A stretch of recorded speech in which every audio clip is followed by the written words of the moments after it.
Tell us a little bit about what you saw and being able to relay that message to Cora when you watched Kimbrel pitch and kind of help out so he wasn't tipping his pitches. So tipping pitches, we hear about it all the time. People at home understand what tipping pitches is all about. It's amazing. And that's remarkable. Alex, one thing that they don't tell you when you start a podcast with your best friend is that sometimes when things happen to you and you want to tell your friend about them, you just can't because you have to save it for the pod. Mm-hmm. That is one of the, it's hard, honest work that we do here. We don't always ask for thank yous, but we're out here, boots on the ground, doing the frontline work of podcasting. Yep. For all you listeners back at home. We're not responding telling each to other tweets. Yeah. Exactly. Responding to tweets, asking people for topics via Twitter, getting rate limited on twitter.com. Something funny happened to me a couple weeks ago that I wanted to tell you about. However, I couldn't because I needed to save it for the podcast. I was going through airport security where all of my best stories start. Mm-hmm. And, I was at one of those new machines, one of those highfalutin machines that automatically separates the bags that they need extra inspection for. And my suitcase, my carry-on suitcase, got selected, went over to the TSA agent. Guy was looking at the x-ray. I think I know where this is going. Guy was looking at the x-ray machine. And he's looking at it and he's kind of has a puzzled look on his face. And he's like, is that a microphone stand in there? I was like, yeah, it's a microphone stand. He's like, I'm going to have to take it out and look at it real quick. And I was like, that's totally fine. So he's unzipping it. He's having a really hard time unzipping the suitcase, which I thought was kind of weird because his whole job is to unzip suitcases and open them up, but that's okay. He was like, this zipper is weird. And I'm like, it's actually just a zipper, but it's okay. Anyway, so he's looking at the microphone stand and I'm like, hey, the podcasts never stop.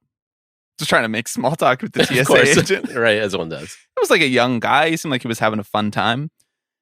And he just no-sold me. Just didn't say anything to me joking around about how the podcast never stop. Until he got the thing open, he saw that it was a mic stand. And he goes, what's the podcast about? And I'm like, it's just about baseball. I felt like I didn't need to give the full explanation, the full elevator pitch of which we've never really narrowed down. Right. And he said, oh, cool. And then maybe 10 more seconds passed by in silence. Didn't ask me for the name of the podcast or anything. So I doubt that he's listening right now. But if he was going to find it, I hope he's enjoying my retelling of this story.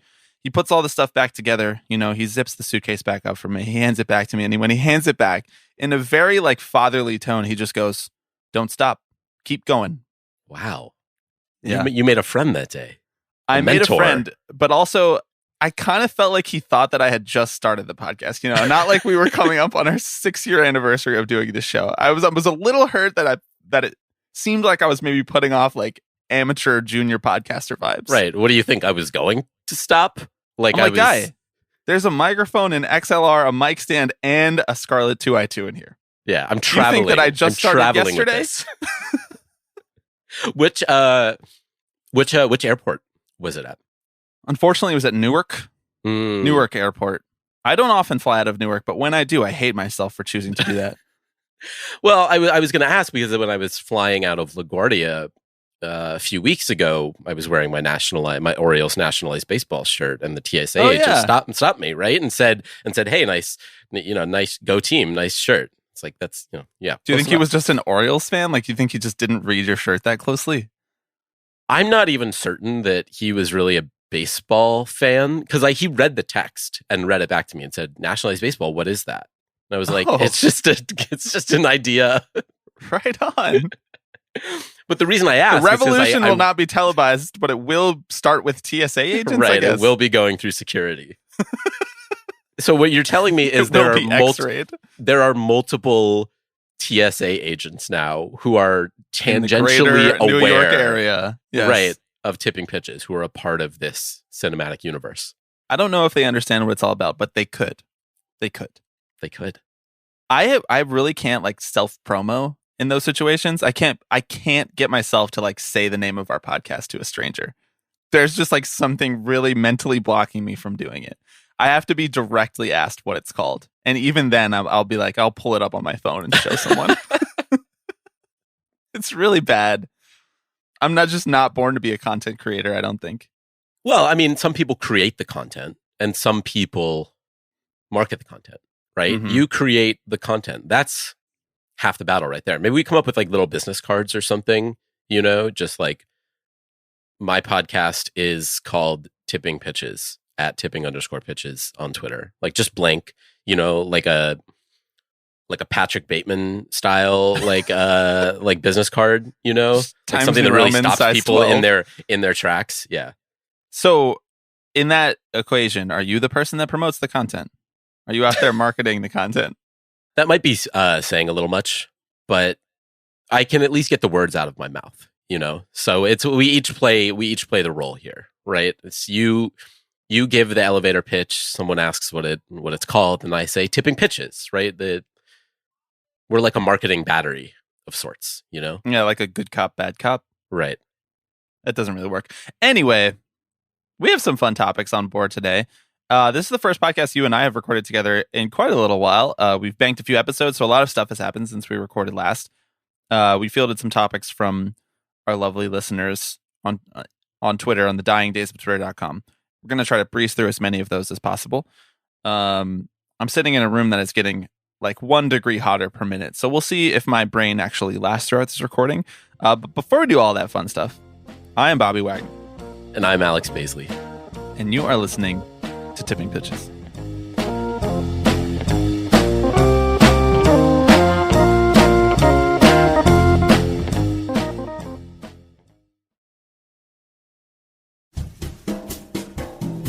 Want to make a podcast? Spotify's got a platform that lets you make one super easily, then distribute it everywhere and even earn money all in one place for free. It's called Spotify for Podcasters, and Alex, please tell me how it works. Bobby, it would be my honor. Spotify for Podcasters lets you record and edit podcasts right from your phone or computer. So no matter what your setup is like, if you've got a full studio or you're staring at a Zoom screen right now, you can start creating today. Then you can distribute your podcast to Spotify and anywhere else podcasts are heard. Video podcasts are also available on Spotify. And when you want to take conversations with your fans to the next level, Q&A and polls are the best way to get them talking. With Spotify for Podcasters, you can earn money in a variety of ways, including ads and podcast subscriptions. And best of all, it's totally free with no catch. We host Tipping Pitches on Spotify for Podcasters. It makes it really easy to distribute our podcast to all you lovely listeners. If it's something you're interested in trying out, you can download the Spotify for Podcasters app or go to www.spotify.com/podcasters to get started. All right, Alex. A couple housekeeping things before we get started. First things first. Thank you so much to everybody who has sent in voicemails, emails, pitching Alex on his new team. We are getting closer and closer to recording that podcast by the day. It's just over a week away when we will tape that podcast. So, and a couple weeks away from coming out. So thank you to everybody who has already sent in. Alex, you're going to have some decisions to make. Even though, as we're going to talk about later in this podcast, you're already leaning in it. You're leaning in a direction. That might be true, although I'm a little hesitant to put anything like that out into the world just yet. Right? Again, Right, I don't want to like biased. float a little trial balloon, sway the masses. Masses. I will say that we did get a question about whether you have to pick a team to root for, or if you can argue for other versions of baseball fandom, for example, right? And I want to reiterate that you are more than welcome to make the case of not watching baseball, of two teams. Hang on. I would like to put my foot down and say that you can't make the case that Alex shouldn't watch baseball. You're not, you people calling in are not the ones who have to host a baseball podcast with this guy weekly. So you can't tell him to just stop watching baseball. How much more fun would that podcast be, though? You'd More get to fun. like explain everything to me. It'd be fun for me. I wouldn't have to do any work. You'd have to come do all the prep work, right? Come So up with all the you think topics. a more fun version of experiencing the sport of baseball would be just hearing me explain to you Mets losses? Right. So basically, I'm just becoming a Mets fan. It sounds. I could call Phoebe in here right now, and she could tell you how unfun that is. Just hearing me relay what happened in the Mets game. Yeah, that does sound like a tough scene. I Exactly. rescind that option for folks. You can call and make the case that Alex shouldn't pick a team. You know, that he should just pick a player and just stick to that player for the rest of his life. That's fine. But, you know, part of the fun is that we're going to go through team by team. Mm-hmm. We're not going to go through player by player. It's not going to be an 8-hour podcast. Speak for yourself. It's also not going to be a 2-hour podcast. This is not the 2-hour podcast that we've been referring to. Trust me. So thank you to everybody who has called. You can continue to call for the next week plus. The number is 785-422-5881. The email is tippingpitchespod@gmail.com. Speaking of those ways of contacting us, we also are fielding questions for a separate recording. You may have heard me mention this before. It is short answer questions or yes or no questions. We need a whole lot of them, dozens of them, for the podcast episode that we are planning on recording. That is still a ways away, a ways in the distance. However, we are fielding questions for that right now via Google form that we have been putting in the description of this podcast. We've also tweeted it out a couple times. I'll continue to tweet it out occasionally because we need a bunch of those questions. And so we wanted to make sure we gave people enough time to think of them, to submit them so that we can record that podcast for folks. Final housekeeping thing. I feel like an MC, you know, every time we start to do this podcast, I feel like everybody file in, please move into the middle of the row so that you can create more room for people as they come in. You're very good at it. I'll just say. Please silence your cell phones. If you have to take an emergency call, we would appreciate if you step outside the theater to take the call. Can someone with the license plate 7QT3 come to the front, please? Just a 4-letter license plate. Can someone with the license plate A-Rod please come forward? A-Rod. The last thing before we actually get into this week's episode is we officially have tickets on sale for the Tipping Pitches Brooklyn Cyclones community meetup. It is July 29th, Saturday, July 29th, 6 p.m. at Maimonides Park. Maimonides? Is that how you say that? Never actually said that word out loud. You know, I think I usually just said the Cyclones Park. Yeah, at the Cyclones MCU, Park. right? Isn't it MCU still, or is that? I not think they the case? renamed it. I think it's now Maimonides. Hmm. You made me say it again. I don't know if that's how you say it. Anyway, it's in Coney Island, Saturday, July 29th, 6 p.m. Tickets are $17, including fees. If you buy a ticket through our link, you will be part of the same section that everybody else is sitting in. You will also get a free Brooklyn Cyclones hat, and it's going to be a great time. I'm really looking forward to it. The link for that is in the podcast description, as well as if you are in the Slack, it is in the general Slack channel, and it is pinned. So if you ever need to find it, it's probably the easiest way to do it. Is there anything else that I'm forgetting that I need to tell people? Should I be giving out your Venmo so that people can bribe you to become fans of their team? I won't turn it down. A lot of discourse these days around rich benefactors. Yes. Right. If someone wants to take me on a fishing trip in order to convince me to join their team, I will happily oblige. Stuff his pockets full of cash to become a Rangers fan. That feels like a interesting use of money. Yeah. Like not a lot of bang for your buck there. Not a lot of ROI. No, not really. But I won't turn it down. But no, I think that's everything. Before we dive into the meat of the pod. Yeah, the very fun meat of the pod, which is AQI, Air Quality Index. We're going to start this week by talking about how Major League Baseball does not know what they're doing and is not prepared for the incoming climate apocalypse. Incoming is maybe not even the description for it. It might just be here. We might be in the thick of it. Yeah. I'm sure many people listening to this know. I'm sure basically everybody listening to this knows that wildfire smoke across Northern America has been causing a decrease in air quality in various instances over the last month plus. Much of the East Coast has been affected by this. I actually have been out of the East Coast, away from the East Coast, both times that this has really flared up in the last few weeks. So I fortunately have been avoided this, but you know, for our friends who are still in town the first time through, sending us photos of it just looking like Blade Runner 2049. It's just like really, truly eerie stuff. And obviously, there are Major League Baseball teams that play across the eastern seaboard of the United States and across the Midwest too, where it has been affected. Pittsburgh was another one of these towns that bore the brunt of some of this terrible wildfire smoke.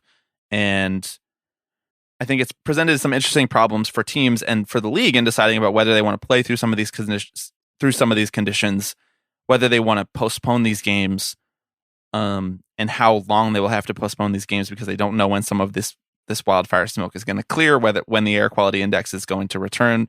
I think it can be kind of hard to predict some of these things in the way that you can predict rain nowadays a lot easier.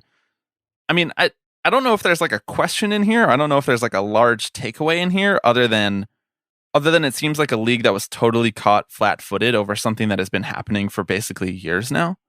In 2020 and 2021, I believe some of this stuff was affecting the West Coast. In Los Angeles and in San Francisco, there was an A's game that I remember being played in basically like bright orange skies. A little bit in Seattle last year, I remember. And so this is something that has been happening frequently enough that you would think that there needs to be a more clear policy, but it doesn't seem like there's any kind of policy that they're following. It just seems to be sort of we feel like we can try to get one in still. Have you seen anything about like what the actual air quality index cutoff should be for these teams? I don't know about what it should be. I remember seeing a tweet from Stephanie Epstein of Sports Illustrated, which she sent out a month ago at this point when we were dealing with this very same thing with regards to teams like the Twins and the Yankees. And she basically said, according to the league, there is no cutoff. They don't have a hard and fast number, right? They take a look at how the air quality is in a given situation, and they try and look at what it might look like 3 hours from now, and then make the decision based on that, which is wholly irresponsible, right? Like the idea that the Pirates were playing in an environment where the AQI was in the like 230 range, which is unhealthy. Actually, sorry, let me clarify. I believe that's very unhealthy for everyone. All people, all groups of people should not be outside doing physical exertion, And what was most baffling to me about the Pirates game in particular was that the players had voiced concerns about playing. Andrew McCutchen was very vocal both before and after the game that, hey, maybe nature's trying to tell us something here, right? He was wearing a mask while he was out on the field. And after the game, he even said, like if all the players had banded together and said, we're not going to play, like we wouldn't have played the game, right? And I was baffled by the fact that they delayed the start of the game, right? To say, okay, well, we're not ready to play just yet. Let's wait and see how this pans out. And the air didn't get much better. And so they said, doesn't look like it's going to get worse. Let's send it. I think the reason, honestly, that they haven't set a sort of bar, a line over which games would be automatically canceled is because this is going to happen more and more. And the more that this happens, the more baseball games get canceled and the more revenue you lose. And it may make less of a difference on, to MLB's pocketbooks to be a midweek Pirates game. But if it's a Los Angeles Dodgers game, right, you are taking a hit on revenue on that day if you play whatever that game is, right? And they can't do that. They don't want to do that, right? They don't want to set up a system which automatically triggers baseball game cancellations because the environment's not getting any better. Wildfires are happening more and more. And if you acknowledge the fact that, yes, this is unhealthy for our players and we need to do something about it, then you're acknowledging the slow degradation of our earth and the responsibility of like major corporations to not necessarily fight it, but at least protect their workers and the people who consume their product. And that's a pretty weighty thing, I think, for a sports league to take on. I'm not really sure they're interested in taking up that mantle. This air quality index update brought to you by ExxonMobil. ExxonMobil cares about MLB players being out there and breathing healthy. Brutal. I mean, I think you're dead on that the reason that they won't draw the line is because they're afraid the fact that they draw the line in a spot where it is extremely disruptive to the regularity of their product. I mean, but what is so confounding to me is that this is a league that has games banged for rain all the time. And so they have the infrastructure to reschedule these games. It's not like the air quality index is so high that they can't play games more often than it might just rain on a Wednesday night, or rain or thunder or lightning or whatever. So I don't understand why you wouldn't just treat that exactly the same as lightning in the outfield. It doesn't make a whole lot of sense to me. Is it because it's not as disruptive to the product as like rain on the camera, or as immediately disruptive to the product as like rain, or causing the field conditions to go down right? quickly, It doesn't or affect anything like pitcher that. grip or anything. Yeah, exactly. But for like healthy people, it can cause pretty immediate side effects. But that's not even mentioning people who have any kind of issues with breathing or air quality to begin with, who are more at risk. So you're basically telling fans, well, you can't come today, but some fans can come today and we can still make some money today. It's really just, it's honestly weird. Like, it's weird that they haven't gotten better at this faster. And I think that it's like pretty damning and about the dysfunction of MLB and their policies and their preparedness for more serious weather and climate events that are on the near to medium term horizon. I mean, we've talked about this ad nauseum with moving to a place like Las Vegas. I don't know if that's going to be a city in 50 years. I don't know who can confidently say this is going to be a thriving city with enough water to keep people alive in 50 years. And yet, like, the A's have been in Oakland for the last 50 years, so I would assume that they would at least want to stay in Las Vegas for the next 50 years. But still, like, you set aside all that about how it's weird that MLB won't just reschedule these games and play double headers on different weekends or whatever, because they stuff their schedules so full of games and have so few off days that, like, even rain delays can cause issues with the schedule. And so if you're going to add in these air quality index delays or whatever, then it's going to present interesting scheduling problems and potentially lost revenue. If you set all of that aside, it's weird that there's like nothing about this in the collective bargaining agreement. It's weird that this doesn't trigger some kind of additional emergency, like reopening of player safety clauses or something like that. absolutely. Because it's not just like people like Andrew McCutchen who are particularly attentive to this. I'm certain that there are players in Major League Baseball who like have asthma and are able to manage that and moderate that with like an inhaler or something like that. But playing a game in an air quality that is so low, pitifully low, there's only so much that your inhaler can do, and there's only so much that you should be asked to shorten your life to play a baseball game. Like, I don't know. We got a question about this. I don't know if it was a question necessarily so much as someone responding to you, voicing concern over this on Twitter. Someone responded and said, it's weird that the MLBPA isn't like ready to be, more militant about this. And I think I agree. Like this, if there were only two tenets of union philosophy, it would be, let's get our value monetarily, financially, and let's keep our people safe.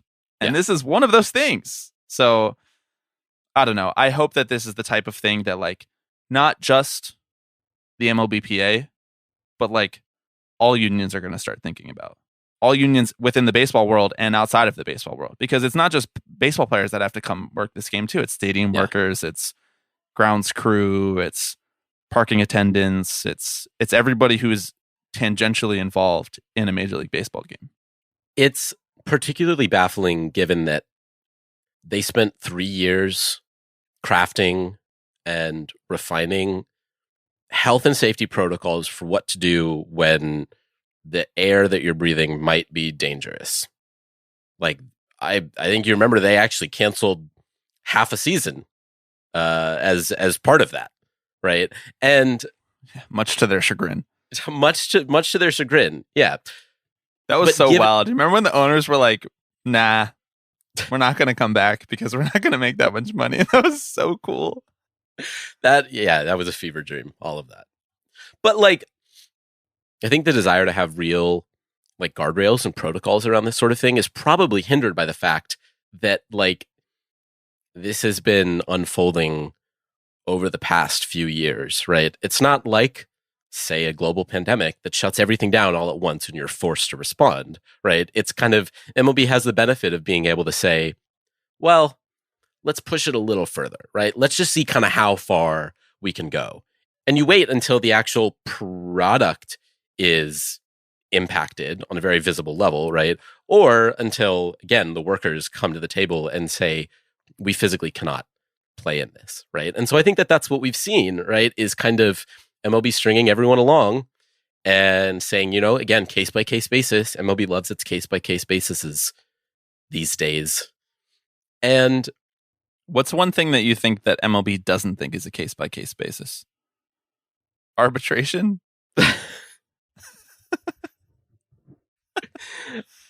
I mean, yeah. Here's the dollar amount you get. Yep. I don't know. It's such an indictment of the sport. And like this coming a couple of weeks after Rob Manfred came out and said, yeah, academics, not a huge fan, is just such such a great 1-2 punch. But this is not ending anytime soon. And so it's absolutely incumbent on the leaders of the sport to get together and make a plan of action. And if not, again, like you said, I think the players have real leverage here. Like if their safety is at stake, like that's a decent enough reason to come back to the bargaining table. Yeah. And I mean, I think that stadium workers have leverage too. Our next topic here is the Kauffman Stadium, which is where the Royals play.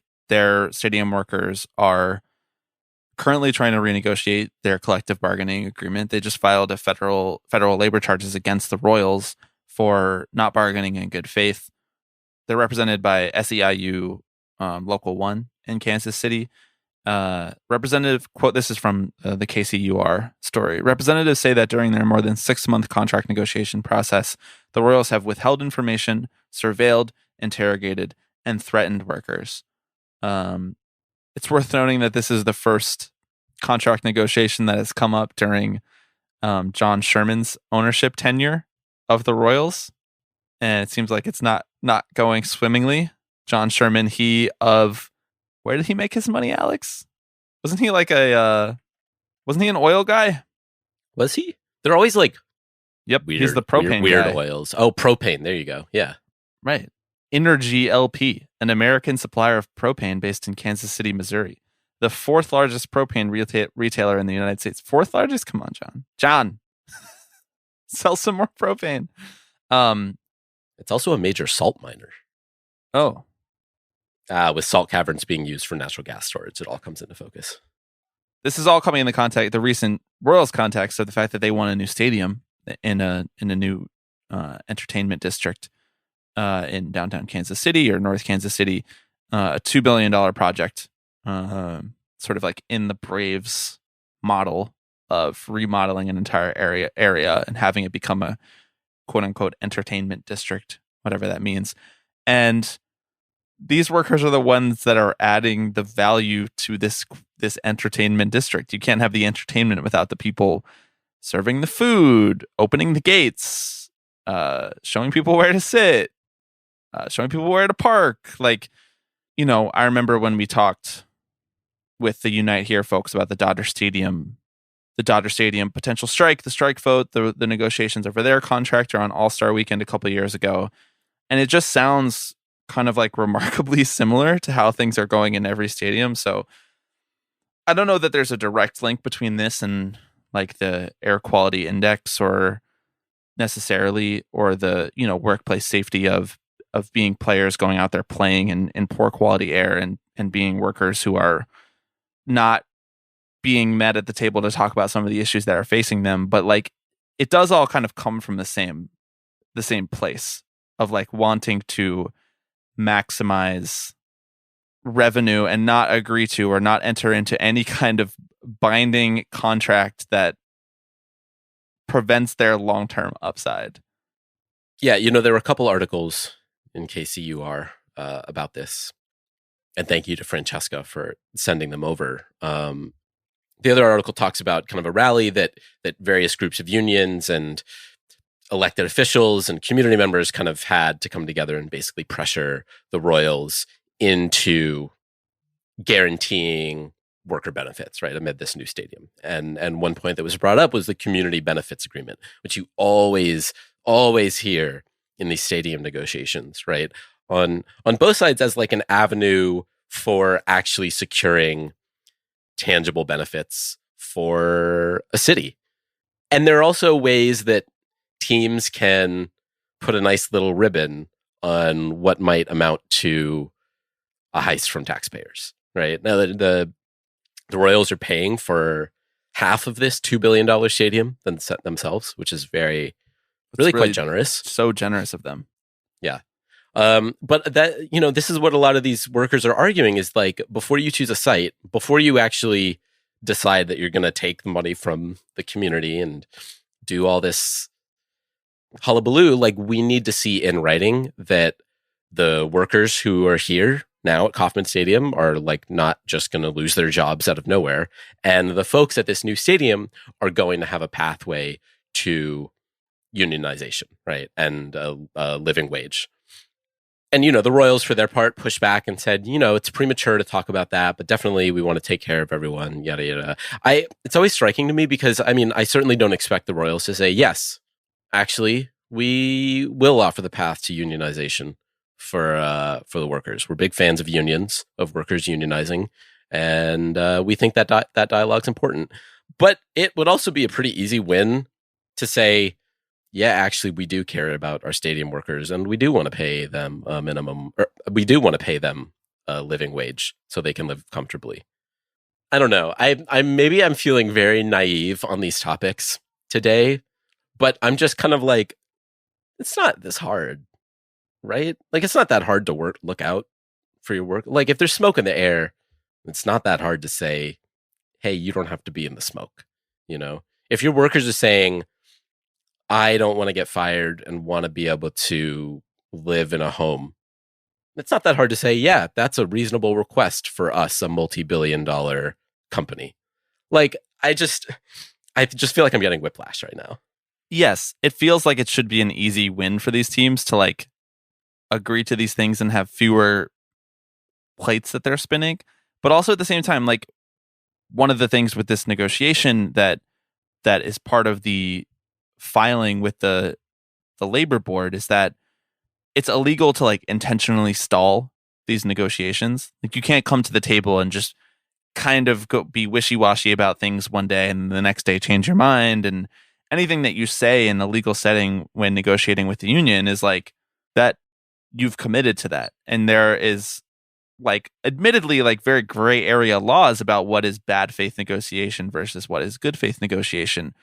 But if there's like plausible cause that you might be stalling this negotiation, and that plausible cause being that you might be moving to a new stadium, and in theory the workers at that new stadium won't be union yet, and then you won't have to have a contract at all, you won't have to agree to anything, you won't set any standards for what you might pay the next round of workers, then you can see a world in which the Royals are like, okay, great, I'll just put this off and put this off we'll and hold put out this for off that until it's not a problem at all anymore. And, I love pushing decisions off as much as the next guy, but it's not incumbent on me to make sure people have enough money to live in homes. We're not, the podcast is not doing that well yet. So I think on one hand, it's easy to say, yes, they could take care of this tomorrow, but that is true of like every union negotiation. It's like the management side has to pretend that it's hard so that we don't have to all come to each other and frankly admit how easy this would be to fix all of these problems. Because then you would have to admit how much more money that you're actually raking in than us. And so if you pretend like it's hard, then it keeps this whole facade up. It keeps the entire facade. It's like, it's the same facade as, we can't lose more games because then we won't make enough revenue and we won't make ends meet at the end of the year. It's all part of the same big lie. I mean, I know that's a loaded phrase these days, the big lie, but it's all part of the same big lie that these businesses put forward to make it seem like they can't afford to pay stadium workers, can't afford to lose out on gate revenue from 3 to 5 games a year where players are going to get black lung. And also, you know, like you can't afford to like keep their highest earning scouts on the books. Like there's also this, I guess, class action lawsuit from a group of recently laid off Major League scouts who are suing Major League Baseball for age discrimination based on them losing their jobs during the pandemic. And one of the claims in that lawsuit is that because they were the longest tenured members of their department as scouts, they were the higher earners, and that MLB just used the excuse of the pandemic, the excuse of advancing in analytics to lay off all these scouts all at once, and that this is an age discrimination case because it just so happens that all of these people are older and all these people were making more money and had more benefits of being in this industry for longer. And so we find ourselves at this nexus point about 45 minutes into every single podcast where it's like, okay, here's 3 topics where Major League Baseball is systemically trying to keep costs down so that they can rake in more profits. And what are we to do about it besides fight the individual fight in each individual place? And we'll see how it actually turns out in the long run. But I don't know. I believe in SEIU Local 1. It seems like they're up for the fight. I love to see federal labor charges filed. Nothing gets me revved up like federal labor charges. Yeah, right? Yeah, I believe them too. I mean, I'm just so sick of this, like, well, if you give a worker a living wage, then they're going to ask for health insurance. If you give a worker health insurance, then they're going to ask for PTO. And I understand that, like, this is just how management negotiates, right? You have to assume that workers are just going to come and fucking clean you out. And so you pretend you don't have anything to give them, right? So you can just give them the crumbs of the cookie. But it's just so, I don't know, maybe I'm tired. Maybe it's just the long weekend, man. I'm just so fucking over it, you know? This just in. Alex is over management. Fed up with capitalism. You can quote me on it. You heard about this? This like crazy, man. Have you heard about this? This is nuts. Like standing on the street corner, like approaching people. This is wild. So fed up with this. Just handing out Adam Smith pamphlets, you know, like y'all have to hear about the latest craze. When you're done reading that, come back. I got some Marx and Engels for you. Yeah, right. Exactly. We have an annotated version. An annotated version. Okay. Before we get out of here, let's speed round. Everybody loves this. Everybody loves a speed round. We could talk about this the rest of these topics for as long as we talked about those other topics. If we call it a speed round, people will be like, ooh, speed round. Yeah. They're gonna do this speedy. I love it too. It's more of a mental trick for me, you know? I'm like, I have to condense my thought. Like, what are the top line points I gotta hit? Should I just tell you that every topic that we do is a speed round? Yes, exactly. Like, okay, so we just finished our air quality speed round. Now we have our Kauffman Stadium worker speed round. Okay, next speed round. Shohei Ohtani is the greatest athlete of all time. Your thoughts? Just bar none. Bar none. Those are my thoughts. If Shohei Ohtani hits 63 home runs this year, I'm not even exaggerating when I say that would be the funniest thing that has ever happened in my entire life. Yeah. Like all of the discourse over Roger Maris Jr., all of the discourse over his little company, about how he is following Aaron Judge around, about how they weren't throwing Aaron Judge enough strikes. They were all afraid of Aaron Judge. The real record versus the steroid record versus the AL record versus the Yankee record versus the Maris family versus Aaron Judge's mom. And for Ohtani to break that in the very next year while also going like 13-5 with a 3.1 ERA would genuinely be the funniest thing that has ever happened. Especially given all the like MVP context, you know, how are we judging? Oh, right. I didn't even. What an I left MVP that out. Guy is, right? You know, like, oh, that was so terrible, that discourse last year. And it was like, well, if you are the stupidest person in the world if you think that Aaron Judge is not MVP. Yeah, it's like if you give Shohei Ohtani the MVP, then you have to give it to him every year. I'm like, that's great. That was a very quick discussion then. I'd like to see somebody be more valuable than him. Right. What is this? Everybody gets, so Aaron Judge gets a trophy because he's on the Yankees and he hits home runs? Should learn to pitch. He should. If you want to be more valuable than the greatest athlete ever, I suggest that you try to do the things the greatest athlete ever does. Yes, exactly. Although this doesn't bode well for my DH argument, so I might have to move us on from this. Is that currently banned? Did we put a lifetime ban on that one? I think we did because I think you did because you said, "Look, I've lost." I would never say that. Frankly, I'm insulted that you would imply that I would tell you on recorded audio that I quote lost. Maybe that wasn't it's like the exact you don't phrasing, know me at all. Okay, maybe you said it's over. It doesn't matter anymore. I think what I said is I'm right, as always. However, it's clear that you would like to side with Rob Manfred and his cronies about the direction that the game is going. I can't believe we brought this back up. I no longer want shouldn't have said anything to argue with you and the man, the powers that be, because it's a losing fight. So I'm just going to revert back into my corner with my DH lovers who know that they're right. And I know that they're listening to this right now. With your DH lovers? With my DH haters. With my pitcher Freudian hitting lovers who know that they're right. And they're listening to this right now. And they're saying, we will be vindicated yet. Shohei Ohtani is the chosen one. He has come to make all of your DH arguments moot, irrelevant, and frankly, Manfred loving. Thank you. All I will say listening. is that Shohei Ohtani is the perfect pro DH argument. Right? The fact that he is such an anomaly is the I think proof that I don't even want to do this. No. He's one of my favorite things from the record. He said it under duress, court reporter. Strike that. We need a judge on this podcast, not an Aaron judge. We need like a line judge. Or something. Like an omnipotent sort of being who's just here to rule when one of us has gone too far. So we need a producer. Yeah, sure. Anybody out there listening? Is anybody a podcast producer? Anyone at home? Anyone know any podcast producers? Pregnant pause. I'm trying to imagine you handing over the duties of editing the Tipping Pitches podcast to anyone else. I don't foresee that in the near future. You should be happy about that. I don't know that I trust anyone else to get their hands on this. The editor texting me at like 1:48 a.m. being like, so this 7-second pause, should it stay in or should it come out? When he said strike that from the record, was that a bit? Or should I actually cut that out? In? Just, there's people out there that could do it. But we don't want to negotiate with them. So we don't want to give them benefits or money or anything like that. Gonna hoard it all for ourselves.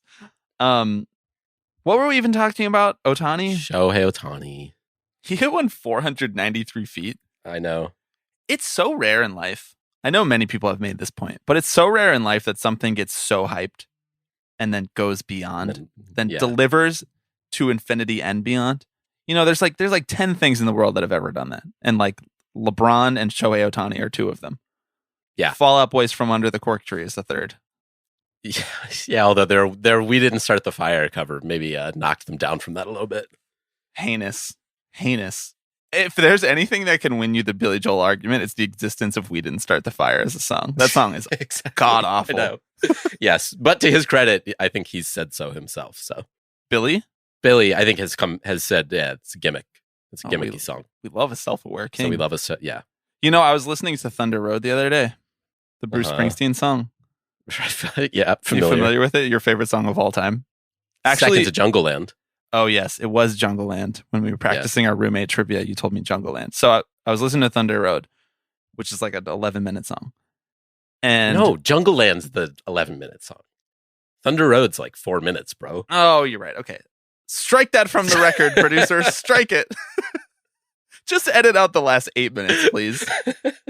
I was listening to Jungle Land, and I was vibing with it. I even had a thought cross my mind. I was like, dang, am I going to lose this argument over time? Like, is this going to be like a Connor Oberst Bright Eyes thing for me where I like finally get around to it like 9 years late and I'm right. Like, Alex was right. Oh, right. Or like a Taylor Swift Reputation, you know, right. Where you're like, that's her best album. And I was like, you're high. And then you were like, you'll see one day. Listen again. And then I listened again and again and again. And I was like, I'm with it. Yeah. And I was listening to Jungle Land. I almost said Thunder Road again. And I was like, fuck, this is so good. This is so good. And then 8 minutes and 48 seconds in, he just starts doing his little wails, the Bruce Springsteen wails. And I was like, nope, lost me again. I was right still. I'm with it for the first 8 minutes and 47 seconds. Like, if you just ended this, all I'm asking you, end the song after 8 minutes and 47 seconds. Sometimes you just got to do a little wail, you know? I think this pod could use more wails, you know, when we feel like we've made a really good point, like, I think everyone listening agrees. If you feel like you've made a good point, you have absolute carte blanche to wail as much as you would like. Okay, great. I have no idea what we're talking about anymore. Somehow we rehashed the DH and the Billy Joel and the Bruce Springsteen argument all in a hot second. Yeah, but Ohtani's pretty good, man. It's a big fan of his. Honestly, absurd. It's absurd. Almost makes me mad how good he is. I know. Sometimes I get the alerts and I'm like, oh, I already got this alert. And it's like, oh no, that's the second one he's hit today. That was like 470 feet. Sick. All right. Just making sure we're all on the same page. He's like one of the most universally beloved and appreciated people or things in sports and the world at the moment. It's just it's unimpeachable. It's completely bulletproof. There's nobody out there who's trying to zag and be like, actually, this isn't that impressive. Actually, there's probably a bunch of guys who could do this. Like, it's just 100% approval rating. So, like, you'd say that on a list of baseball's A-listers, he might come in at top 2, and it's not number 2. People were so mad about that. People were like, you guys are so wrong. Okay. From universally beloved to universally dysfunctional. You asked me if I want to talk about how the Mets are a dumpster fire right now. And the answer is I don't, so let's move on. Let's talk about the Orioles. Okay, that was great. I asked you before, you said game time decision. Orioles hosted their Pride Night this past week. There's not a discussion here. It's not a take about it. They just did what, from my perspective, looked like a pretty darn good job at celebrating inclusivity and diversity in the sport among fans. Of course, there were the decorations and the giveaway, you know, the rainbow in center field and a pride hat giveaway and banners and all that sort of thing. You know, no players were wearing any pride themed merch because the commissioner of Major League Baseball a couple weeks ago came out and said, yeah, we don't really think that's a good idea for teams. You may remember that. And so the Orioles decided to make a statement on social media instead. And so the Orioles, in lieu of just tweeting out simple game updates, sent out 25 consecutive tweets containing resources, facts, statistics about LGBTQ plus issues and real important information about the danger that LGBTQ plus folks face every day. They referenced real legislation that's happening that's threatening trans folks. They talked about, sexual orientation and gender identity in youth sports. It felt like they were not simply checking a box, but had clearly put some thought into this. And we don't need to have a conversation about corporatized pride necessarily, but I was with all the really fraught is one way of putting it, conversations around pride in sports and in baseball right now, and especially with what happened in Los Angeles, with the understanding that the Rangers still don't have a pride night. This felt like a real breath of fresh air to see on my timeline of a team who was not interested in backing down, was not interested in changing their logo and calling it a day. They really wanted to use their platform. And so I do have to commend them for that. And for Brandon Hyde coming out and saying after the game, the ballpark's a space for everyone, for all of our fans. Doesn't matter who you are. I think it's just when you see a team or an organization or even even like a politician or something like that have like well-researched thoughts and stances on things like anti-trans legislation or the importance of inclusivity and of like creating welcoming spaces at the ballpark for everybody, like queer folks or basically anybody besides like 65-year-old like cis het white men. It just draws such a distinction between like what the Orioles did and like what other teams do. And not even just the worst teams, you know, not even just the Rangers not having it or the Dodgers backing down and becoming part of this like culture war thing, but just like every team that is sort of like quasi in it to sell a little bit of merch or like quasi in it to just make it seem like they're one of the good guys, like one of the people who get it.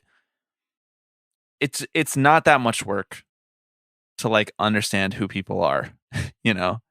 It can be hard, but it's not nearly as hard as it is to be somebody who has historically not been welcomed in these spaces. So the very least you can do is something like what the Orioles are doing, like sharing resources and information and directing people to like be smarter about these topics and not just talk about it in such a black and white religion versus queer identity way that it's been shoehorned into our culture. And it's not like the Orioles being well researched on queer issues is going to change things overnight, but earnestly engaging with what the problems are, like the problems facing queer communities and how grave and serious they are, and how the only way to combat those problems is to plainly understand them and talk about them. It feels like the right place for like a Major League Baseball team to be. You know, it's not like they're not dictating the policy. I don't think that they should be in there like writing legislation, lobbying. Like I don't trust Major League Baseball teams to like do stuff like that. But a place where the place where Major League Baseball teams have power is like the attention on them as a community and educating and informing people within that community about the differences between them and why that's okay and why baseball can be a thing that actually does unite people. And what the Orioles did feels a lot closer to that and to what I think like pride at MLB should be than, you know, maybe like 18 other teams. Yeah, absolutely. And it's also the kind of thing that like if you're trying to broaden your fan base, if you're trying to build a community of folks who can enjoy this game, that's a pretty darn good way to do it. Saying this is for everyone. Baseball is for all, bar none. That's it. Period. End of sentence. Unless you're trying to watch it on TV in the Baltimore area. Slow your roll. Okay. That has exhausted our own topics. We will now pivot to the litany of topics that were shared by the Tipping Pitches listeners. Topics and questions. First question. This is very important. This comes from Nick. Nick wants to know, if noted vegetable magnate Bob Castellini. He's got carrots and lettuce and mushrooms, porcini. The vegetable king, Bob Castellini. Passed away. And they held a press conference. And in his will, they decided to divide up his assets in a shocking turn of event. He was so moved by the previously played jingle that he made a last-minute addendum to his will and left the Cincinnati Reds in its entirety to Baisley Wagner Productions. Which role in running the baseball team would we each have? So is Phil Castellini still in the picture, or is like cokehead fail son on the table? It appears as though we own the whole Reds, all of the Reds. We own the Reds. Okay. We are the Reds. It's us. We're the Reds. We're going to keep the Patreon going, though. The Reds asset is just one part of a bigger picture that the Patreon still is included in. Right. Exactly. Okay. You're like handwriting holiday cards, and I'm like, Alex, who should we draft? I mean, I have a great role for you. okay. I want to hear it. Starting pitcher. Yeah. Why is that? And manager. Okay. Player coach. Player coach. I just think that people will follow you, you know? I think you're an inspiring guy. I appreciate I it. think you have a great changeup. I think your UCL... Looks a lot like my fastball. I think your UCL is in much better shape than mine, as evidenced by the fact that 3 weeks ago we were playing catch and I could barely move my arm the next day. And you seemed to be okay. Yeah. So, you know, who else is going to pitch for us? We can't afford to pay anyone. That's a good point. So and what do you do? We know that the Reds don't make money. I mean, baseball teams don't make money. Right. So what am I doing? We don't have a vegetable empire for the passive income, so. That's true. Yeah, he gave us the bad asset. He gave the vegetable empire to Phil, and he gave us the Reds. Oh, brutal. Bad beat. I'd love to be a wholesale carrots guy. I've always felt like that was in my future. Mm-hmm. Artichokes. Sell me this carrot, Bobby. Do it right now.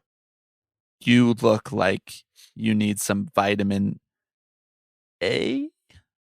B? B12? Uh-huh. I do probably need all of the above, so. How's your eyesight? You want to keep that sharp? Eat this carrot. There you go. When I was a kid, you can like see in the dark, right? Like, yeah. When I was a kid, I drank so much V8 that I started to turn orange. Oh yeah. I don't know if that's true. That's just what I've been told by my parents. Okay. What would I be doing? Play-by-play and color commentary. Both in two different voices. One as you and one as me. That'd be good. That would be entertaining. I mean, the thing about all of this is this assumes that if I owned a $1 billion company, that I would be interested in like working, you know? I think I very, very quickly would turn into a billionaire with his feet up on the desk all day long. Dude, no one wants to work anymore. You included. Well, here's the thing. They shouldn't. Right? Maybe billionaires got the right idea. Wow. I'm going to cut that one out and have it as a soundboard drop. Maybe billionaires got the right idea. Maybe billionaires got the right idea. Maybe billionaires got the right idea. Maybe billionaires got the right idea. Quote, Alex Baisley. Somebody listening right now, please put a picture of Alex Baisley's face with the quote. Don't do maybe this. billionaires got the right idea, and start circulating that in the communities. Yeah, from no billionaires in baseball to maybe billionaires got the right idea. Maybe they won. Like Rob Manfred, all my quotes are taken out of context. Everything on this podcast is taken out of context. There's no context that can be had for this show unless you want to go back and listen to every single episode we've ever done. That's the only sufficient context. Right. I genuinely think that I have no business working for a baseball team. No, likewise. You interviewed with a baseball team to work for them. Yep. Which is the funniest alternate universe ever for this show. You're just like working for the Yankees, doing this every Sunday. Chumming it up with Hal on Saturday. Oh, I would love to chum it up with Hal. I bet he has really interesting opinions about the world. That he does. I guess like communications strategy, right, like social media. Yeah, person? Like those are the only things we know how to do. I would love to run the finance team. Oh, okay. I would just come in there and I would just be like top level stuff. I'd just be like, I'm only top level. I'm just top level. Right. I would just say that a lot. And then they'd be like, he's just top level. Let's not bother him with this. Right. Let's not bother him with the details. Just give the number. I'd come in there and I'd be like, think bigger. They'd be like, whoa. Go in and be like, how much? They'd be like, how much what? You're just like, exactly. Wrong answer. That's what I want to know. Just start saying vague business phrases like that. Where's the deliverables? I think you'd be good at that. I think so too. We've been parodying it on the show for long enough that we could actually do it. We've watched enough A-Rod videos that it's seeped into our brain. I think I want to be like the person who designs the jerseys. Okay. Not that they design new jerseys every year, but I want to be a part of the team.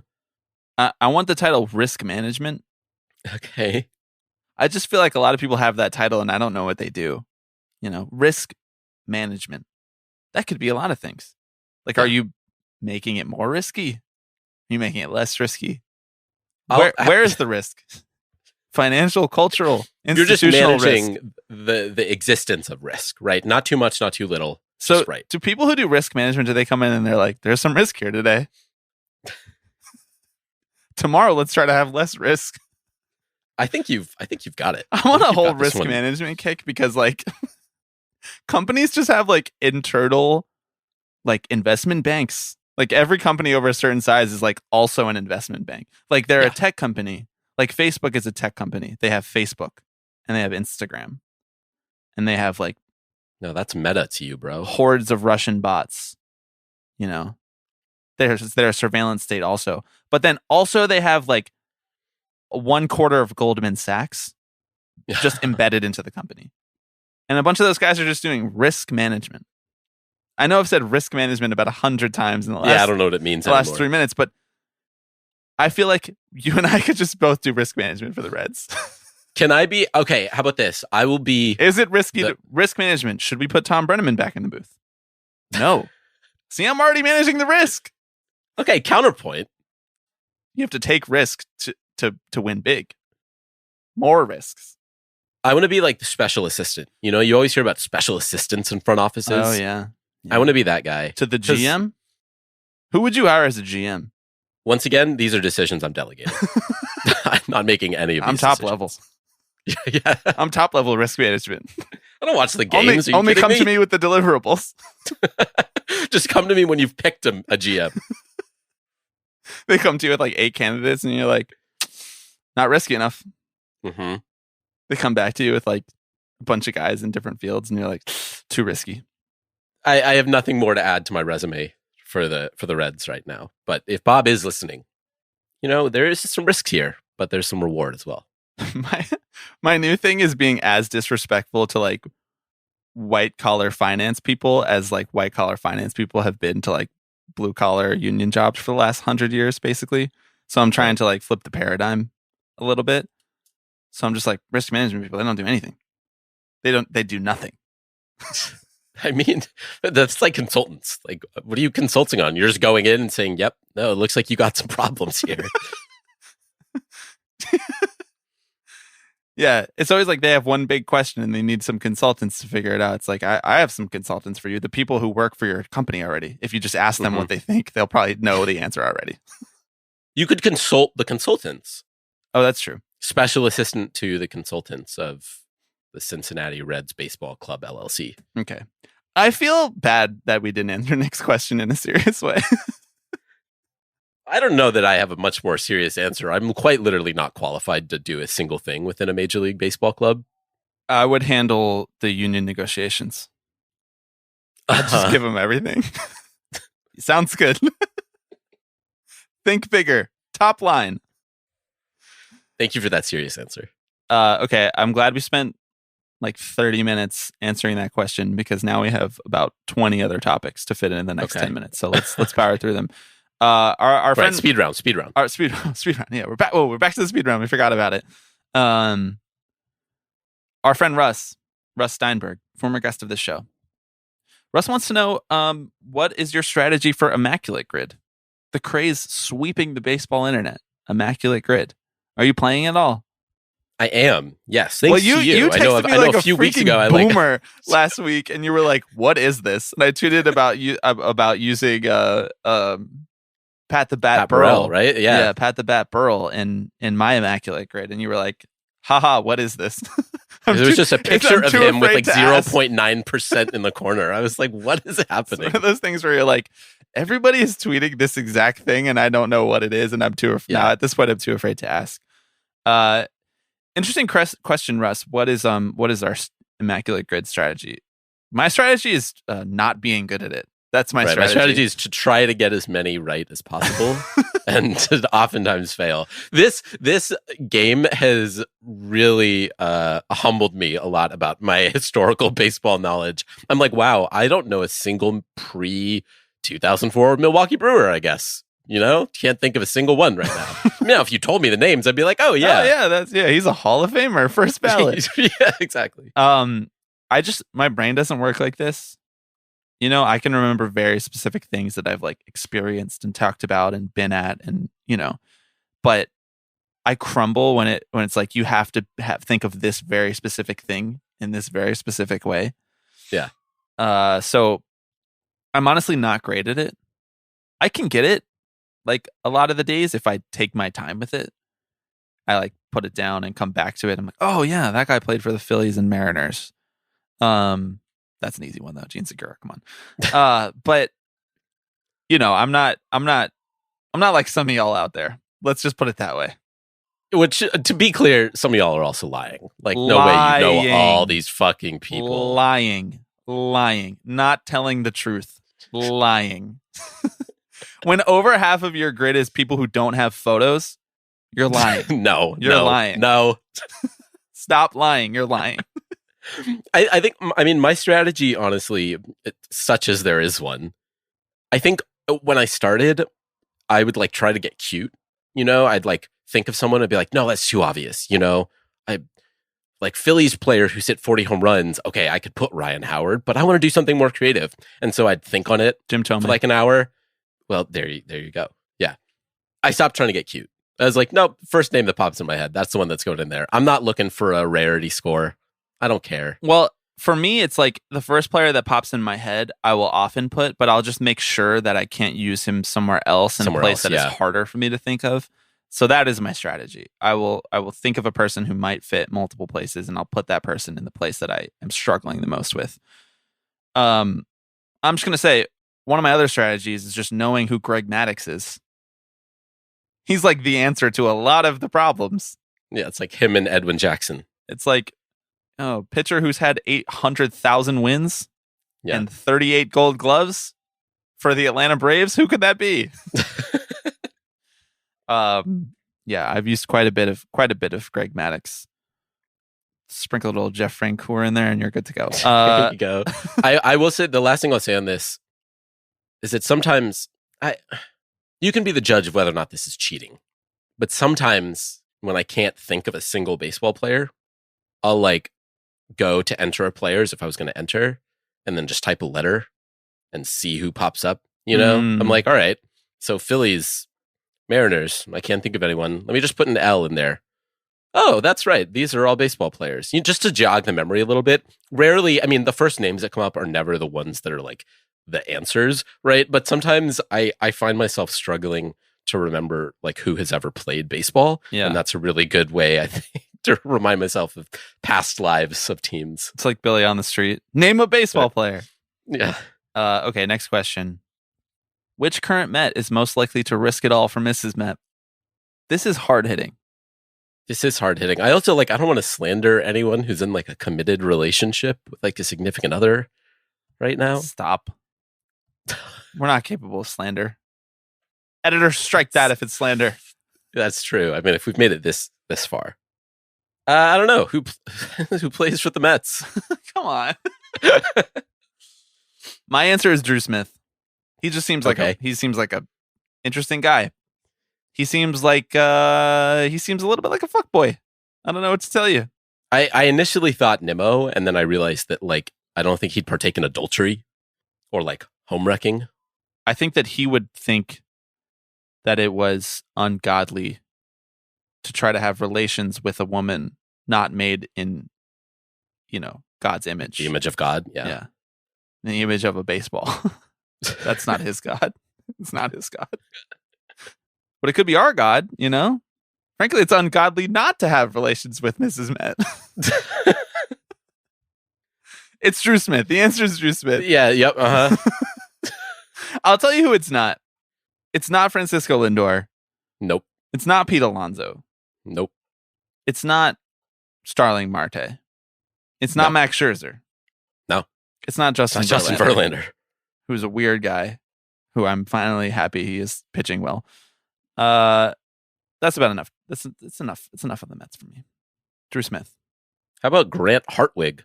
Just learned who he was. You're not part of the Hartwig Hive. We meet on Thursdays. I'm a big more walks than strikeouts guy for a pitcher. Are you trying to like talk shit about the Mets right now? Like, you're not telling me anything I don't know. Grant Hartwig made his MLB debut like a month ago when none other than Drew Smith got suspended for sticky stuff. It all comes together. I could tell you at least one thought about every player on the Mets 40-man roster. Do you want to do that now? I really don't. Exactly. So don't get me started on Grant Hartwig. They DFA'd high leverage Hunter. They DFA'd Tommy Hunter, high leverage Hunter. I think Billy Epler DFA'd him because Buck wouldn't stop putting him in.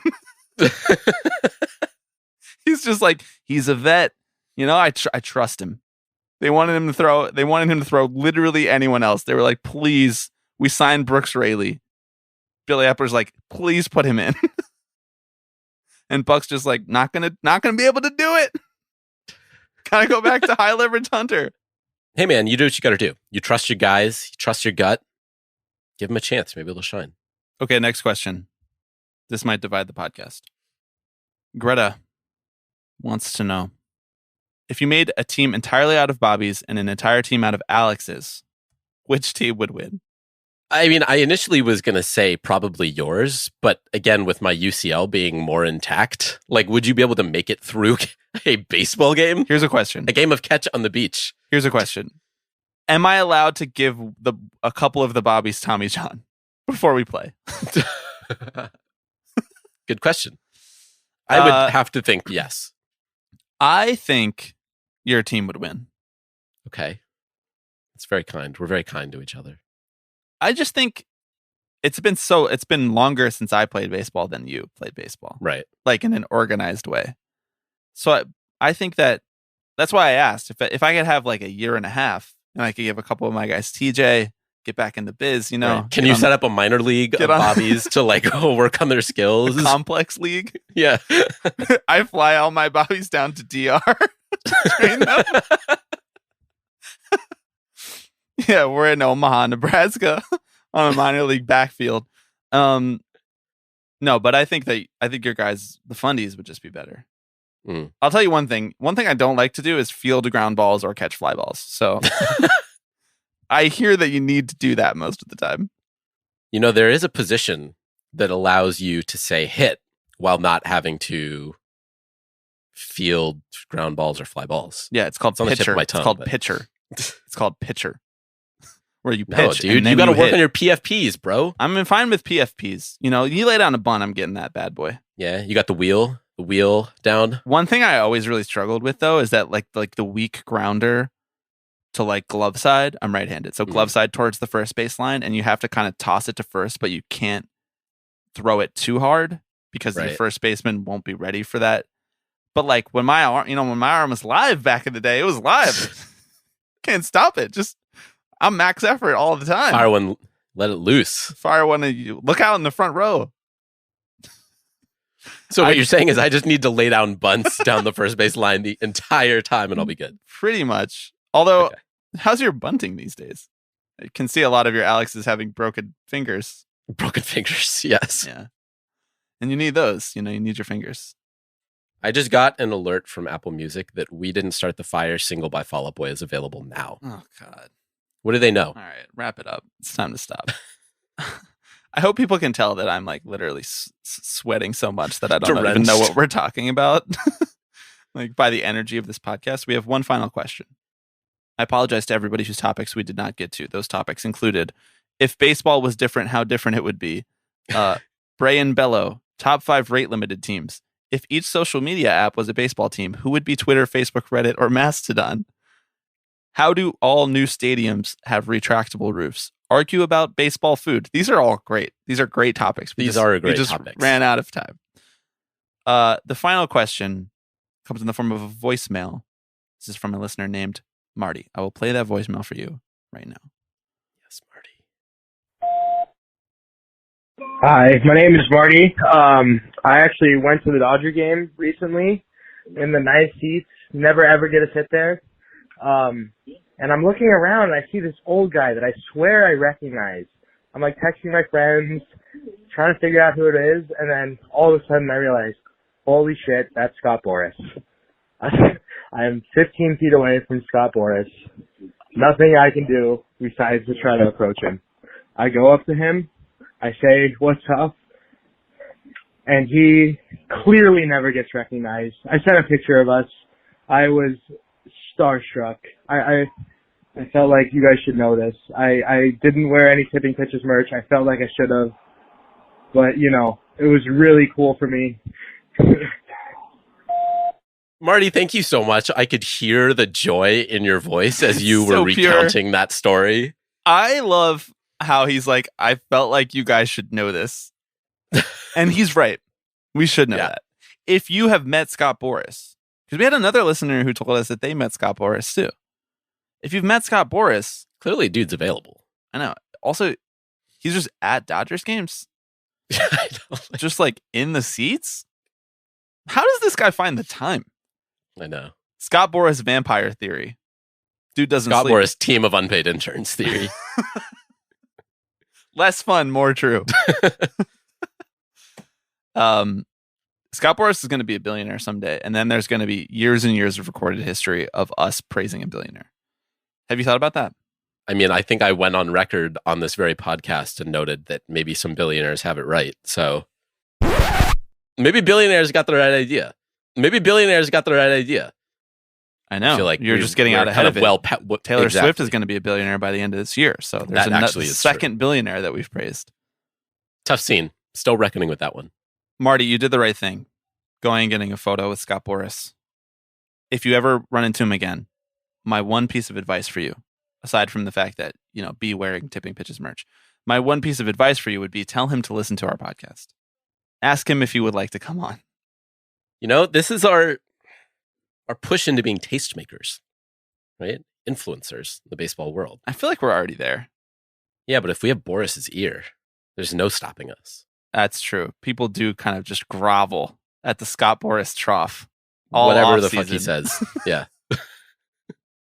And that's like far and wide too. Like it's everybody from us and our friendly podcasters, you know, over at Batting Around or Effectively Wild or wherever, all the way to the newsbreakers, you know, the Passons of the world, the Buster Olneys of the world, the Rosenthals of the world.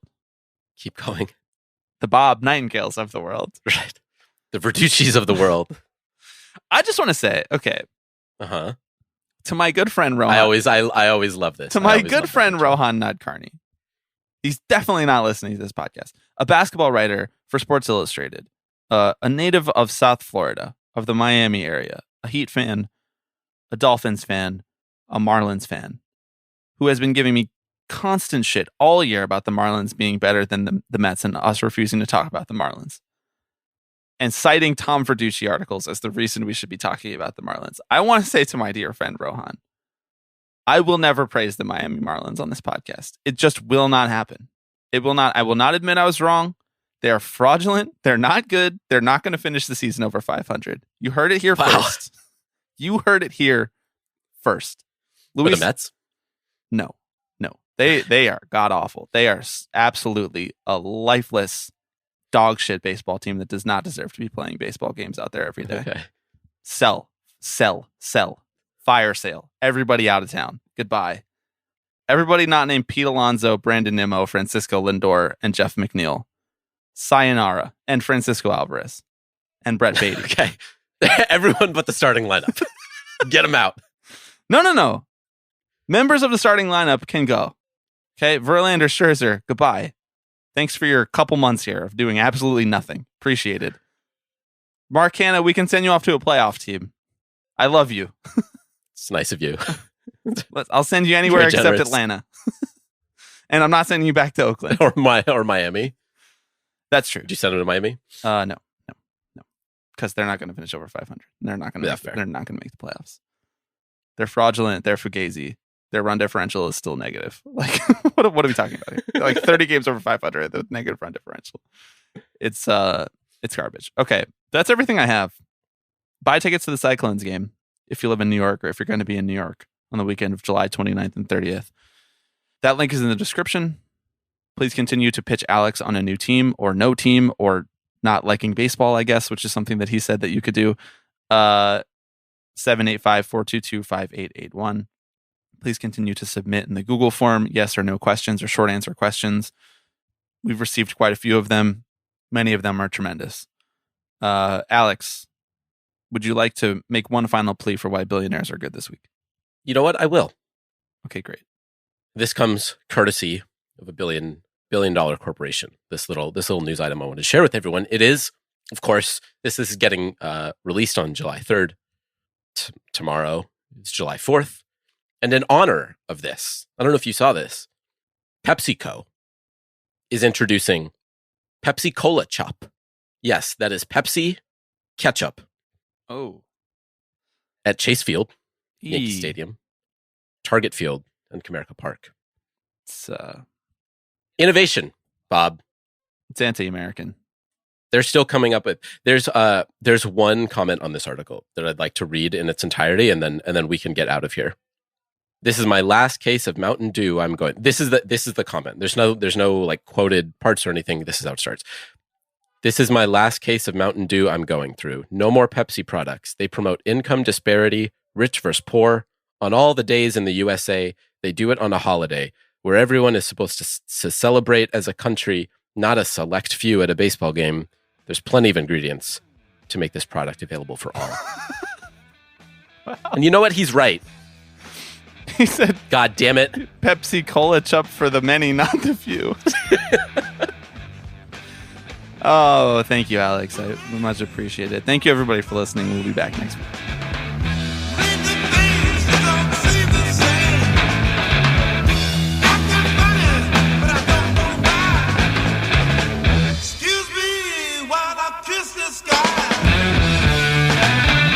Hello, everybody. I'm Alex Rodriguez. Tipping pitches.